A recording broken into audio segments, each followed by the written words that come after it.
Russia's war in the Ukraine has created one of the largest humanitarian crises in Europe since World War II. More than 6 million people have been displaced. An estimated 90% of them are women and children. Experts say that illegal sex trafficking in and around Ukraine is skyrocketing.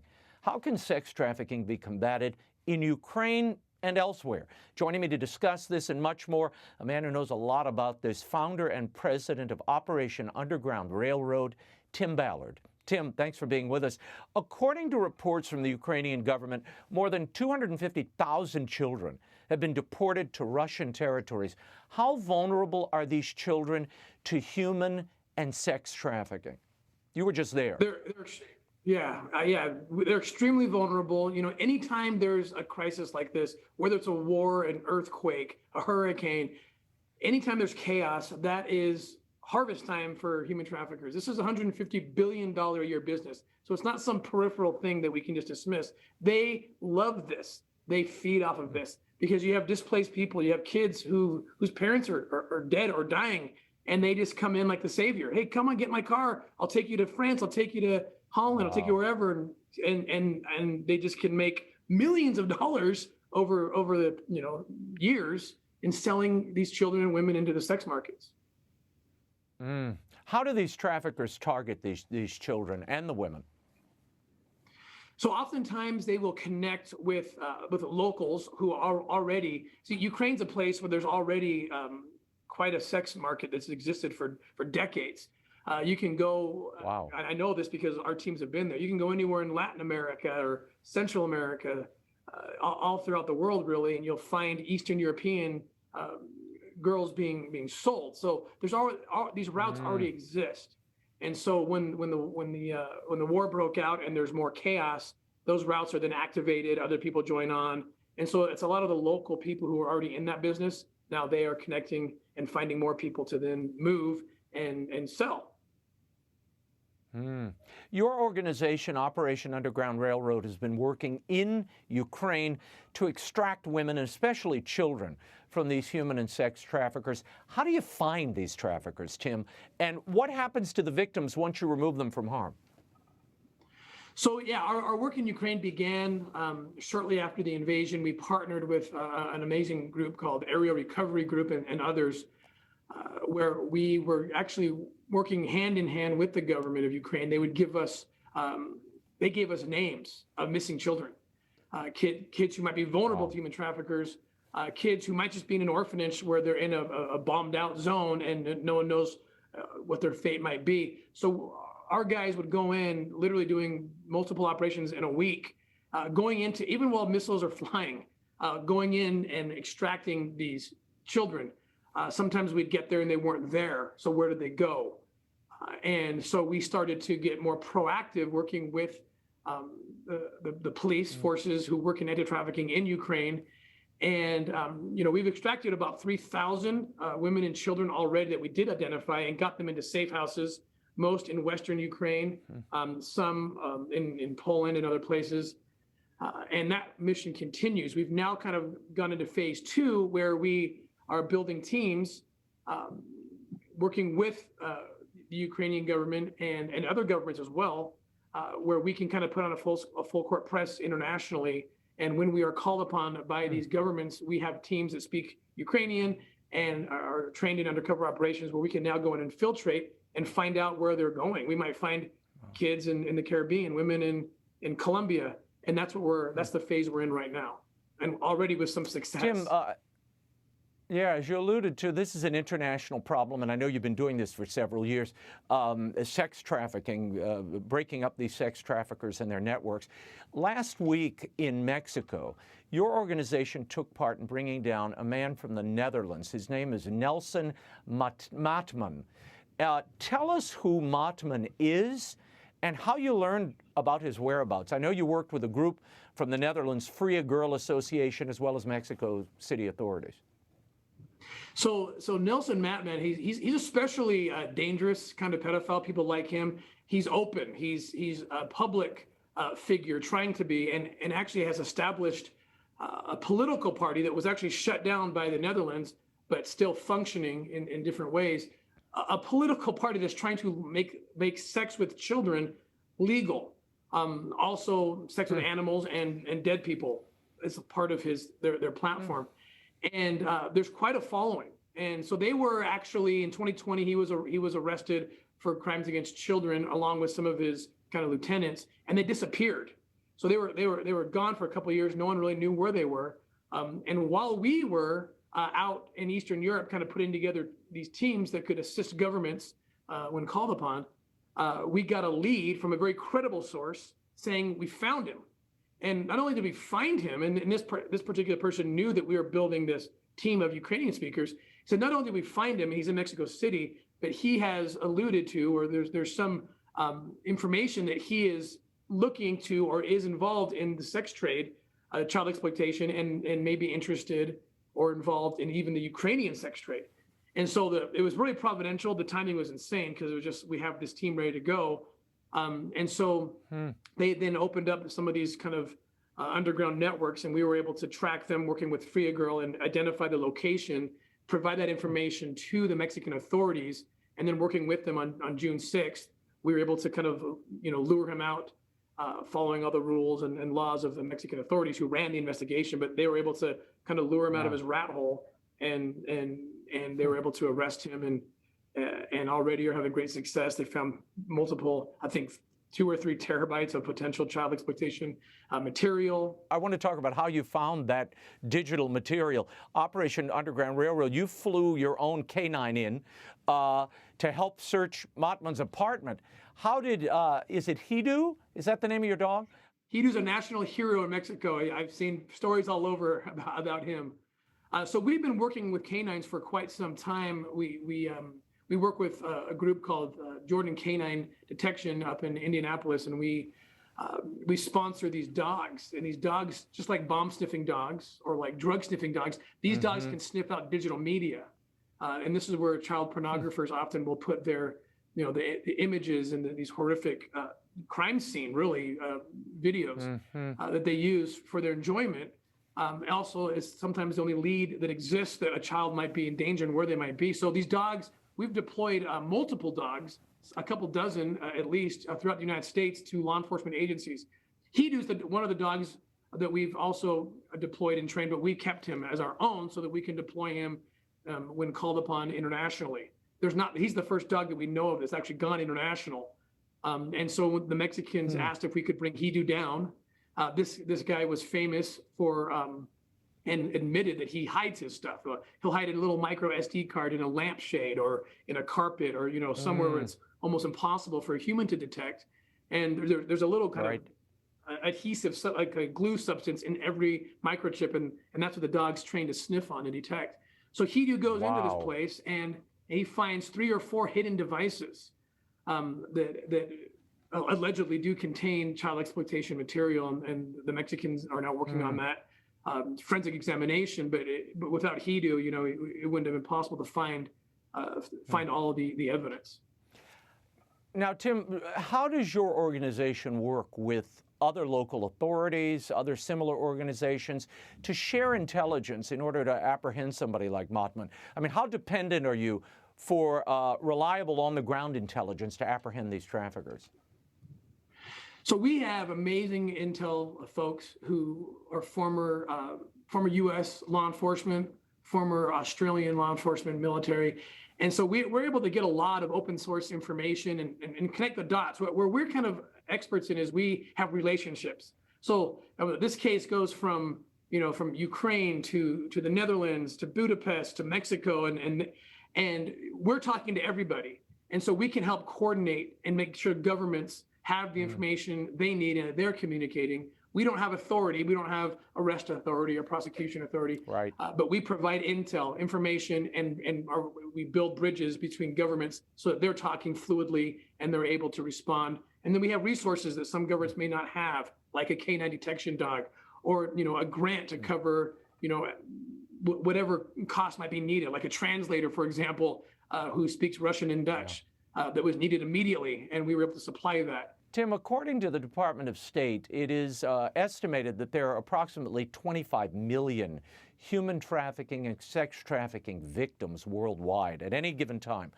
How difficult is it for local authorities to keep up with the human and sex trafficking? And are they even concerned about it? Seems to me we're worried about a lot of other crimes. This is one that gets totally ignored, and yet the victims here are so terribly damaged and destroyed in many cases by it. Yeah, it's something, Raymond, I can't understand why so many media outlets want to ignore it, even deny it. I mean, we've seen articles where they're trying to deny it. I think we're seeing something happen in this culture, in the United States especially, where you're desensitizing children. I mean, we're sexualizing children and making it okay. So, you know, people look at someone like Matt Man, like, oh, he's some rogue, you know, pariah. Not really. He seems to be just like 5 or 6 years ahead of a culture that's frightening and catching up to him, because they're promoting the same ideas. The most interesting thing you mentioned. Yeah, the most interesting thing you mentioned, Tim, is that he's actually, before he was arrested in his home country, he was pushing politically to normalize the sexual exploitation of children and sex with children. Correct. And what we're identifying is these trends. Like I said, it's frightening. You know, where he's saying some of the same things that we're seeing almost in the mainstream. So that's what makes this guy Mattman and his lieutenants not so pariah and like people just dismiss him. No, he's a reflection of where we're heading if we don't stop this. And so I think that's why we're not talking much about it. Correct. And some of the articles that have come out, mostly godless, kind of leftist, tabloidish kind of stuff, but they'll put out these articles and they're attacking us or attacking other organizations, claiming there's not really human trafficking. And then it's followed up by some article about how pedophilia it shouldn't be demonized. And let's not call them pedophiles. Let's call them minor attracted persons. MAP, that's the new, you know, acronym that we're going to see coming out here. And it's very frightening because our children are being exposed. They're very vulnerable. And the people that should be protecting them are actually putting them in harm's way. A new study out last week from the University of South Australia, their anti-trafficking researchers there, suggests that common myths around human trafficking in Australia and around the world are simply not true. They include the perception that offenders are exclusively male, foreigners, unknown to their victims, and that they use physical force to control them.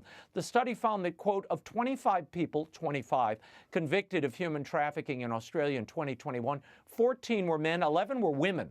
Some of those female offenders were leaders, some were former victims, and some were in relationships with the male co-offenders. In your work, have you seen women involved in the trafficking trade? Are they harder to catch because people don't expect to see a woman trafficker? Almost every organization that we have attacked and taken down involves a woman in a very prominent place. The children respond to women more naturally, and so trafficking organizations will utilize women who are the face to the children, oftentimes the face to the predator consumer.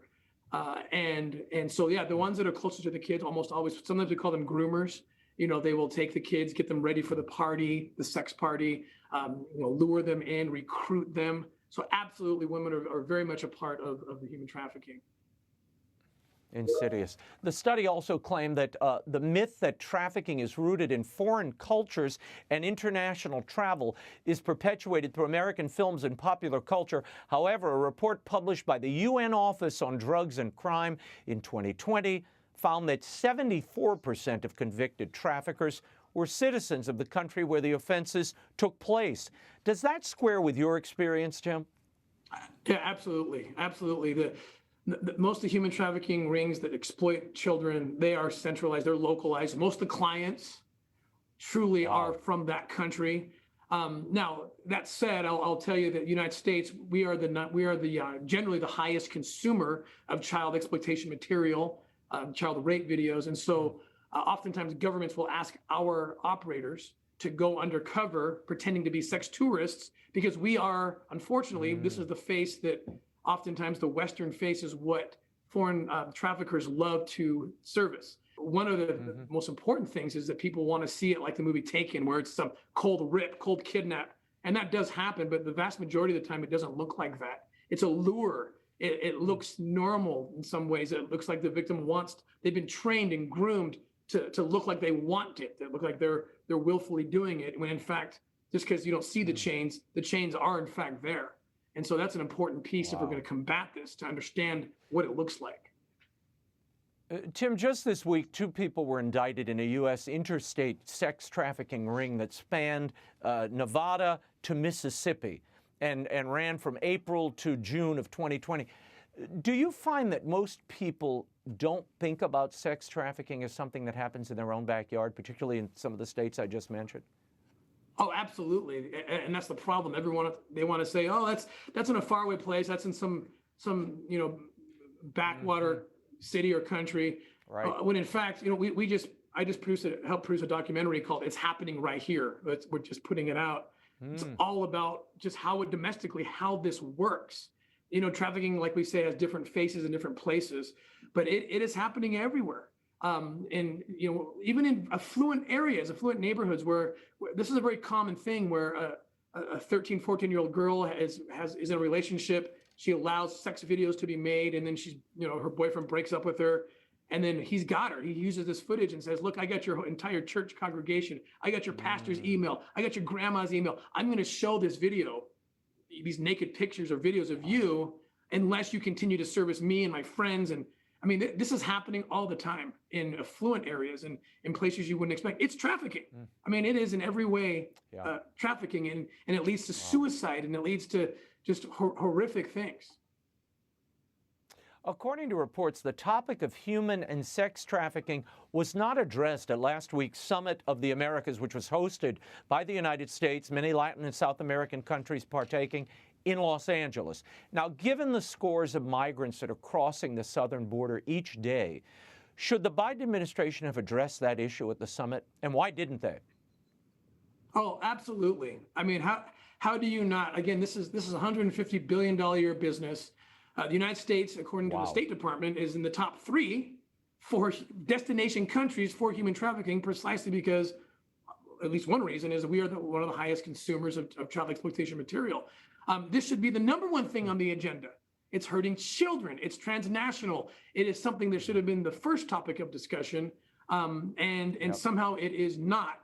And I think it's become politicized in ways. I used to always love to say the last issue on the table, that left, right, I don't care your ideology, I don't care your creed or religion, is that children should not be hurt. Children should not be sexually exploited. I can't say that anymore. It has become politicized. The Atlantic did a hit piece on OUR and really every organization. It was called "The Great Fake Child Sex Epidemic." Absolute, just full of misinformation, basically saying it's all fake.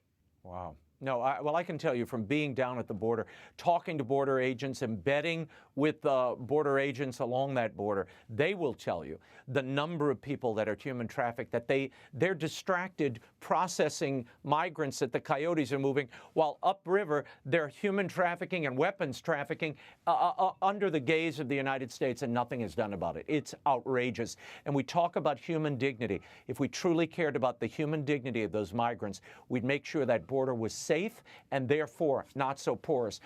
Republican U.S. Congressman Chris Smith of New Jersey is proposing bipartisan legislation along with Representative Karen Bass, she's a Democrat from California, to aid survivors of human trafficking. The legislation would provide roughly $1 billion over 5 years to strengthen and expand education and restorative care, other critical programs that protect victims, and prosecute those in need of prosecution. How important is this bill, and will it change anything? It is super important. Chris Smith is always leading out on every important bill. He did the International Megan's Law, which was important for binational communication, reporting on the travel of human or child sex abusers. So yeah, big supporters of this bill.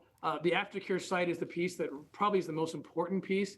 We don't have enough even aftercare homes in this country to take care of our own trafficking problem, let alone the other countries that are struggling. And so it's a very important bill. I wish they would address more to what you were talking about, the border. Like you said, if I can just go back to that, because it's such an important issue, where if we have this current policy that if an adult shows up at the border, an illegal undocumented migrant with a child in hand, that family and that person must be released immediately within 72 hours or something. Correct. And these border agents will tell you, like, all these, the whole kids in cages thing. Like, those were the ones they identified as, hey, you don't belong to this family. Those are the kids that got saved. Right. And they're not cages, as you know, right? And so it's all turned on its head, like, and the reality is completely distorted of what's happening. Border agents have pointed out to me that there are children they recognize returning into the country again. Correct. And who are basically, they come in with a group of people, they're used to make the family unit appear to be a family. Once everybody's in the country, those kids are then flown back to the native country and used again to take a different group over the border. So kids are being used as fast passes into the United States and abused along the way. That is a horrible stain on us as a country. And it gets, we have to do something about it. It's us, and it gets worse than that too when you look at the DHS stats that show hundreds or sometimes thousands of unaccompanied minors in the category of like 1 to 5 years old. How did that happen? Well, what's scary about that is if you want to get a kid into the country and sell that kid for sex, they take that kid, put him on a raft, push him over. He's unaccompanied at 3 years old. They put him in the care and custody of the U.S. government. But then on the back end, if someone just shows up with, you don't need a whole lot to say, hey, I'm his uncle. I'm this guy's, guardian. And okay, we'll sign here to confirm that you are in fact that person. Yeah. And they take the kid. They're not treating these migrants with dignity. If you found a 3-year-old in New York City, you would not so easily get to come claim that kid. There would be an investigation. There would be, you'd make sure DNA, whatever it is, that this kid belongs. Not so at the border. They're letting these kids release, and it's not the agent's fault. They're following this horrible policy that is actually the opposite of what they're claiming. It is absolutely, it's not dignifying. It is the opposite. It is abuse, and they're letting it happen. Yeah. I'm going to leave it there, but before I go, there's a movie coming out based on your work called The Sound of Freedom. I've seen the movie. Jim Caviezel plays you in the film. What's the state of the movie now, Tim? So my understanding is it's coming out this fall. But with movie markets, you never know. But that's what they're pretty certain that this fall, The Sound of Freedom will be coming out. We're very excited. We think it'll do a lot to shine a light on this dark subject. Tim Ballard, thank you so much for being here. You can find more about Operation Underground Railroad at ourrescue.org. Thank you, Tim. Thank you, Raymond.